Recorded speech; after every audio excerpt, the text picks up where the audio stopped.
of Far Corporation, Frank Farian, heard some of the tracks and he goes, who's the singer? I think I have to have him in the studio. And so I got invited to the studio and he said, okay, we're going to sing Stairway to Heaven. And so I recorded my section of the song. And when I met Bobby Kimball, and Bobby looked at me and he goes, hey, you're that guy. And I said, and you're that guy. And of course, David Page and Steve Lukather came in and played all of their parts. And suddenly we have this big record. Yes. And we really had no idea what was going to happen. We didn't really think too much about it. The producer, I remember, said to me, oh, great, thanks, this is great, this sounds wonderful. Would you be available if I needed you from TV work, which was months down the road? And I went, yeah, sure, whatever. And off I went. Didn't think any more about it. I recorded it, I left it, it was done.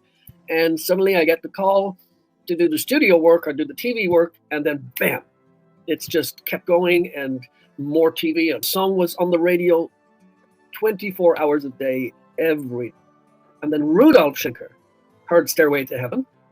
He listened to Stairway to Heaven. Michael Schenker was auditioning for a new vocalist. Rudolf goes, Michael, this singer, you should have this singer. And Michael said, he refused to join me 4 years ago when he was singing with Grand Prix. I asked him to join and he goes, no, I can't, I have to do something else. Yeah, so Rudolf says, I think we should find where he is. And so I was doing some promotion in the UK for Far Corporation, and I get a call. Hi, this is from Michael Schenker Group. Can you come to the studio? And I went, no, I'm too busy to come to the studio. and they kept calling. They went to the record label and they found out my schedule. And they said, so we know this Friday, Saturday, and Sunday, you're not working. Can you come to Germany? And that's how it happened with Michael. I spent a weekend at Rudolph's studio. I think I was the last singer of 17. I was the last of 17 being auditioned.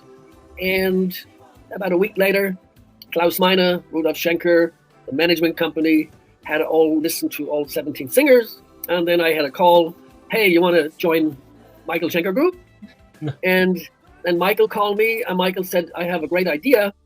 Because your last name has the initial M, I want to change the name of the band.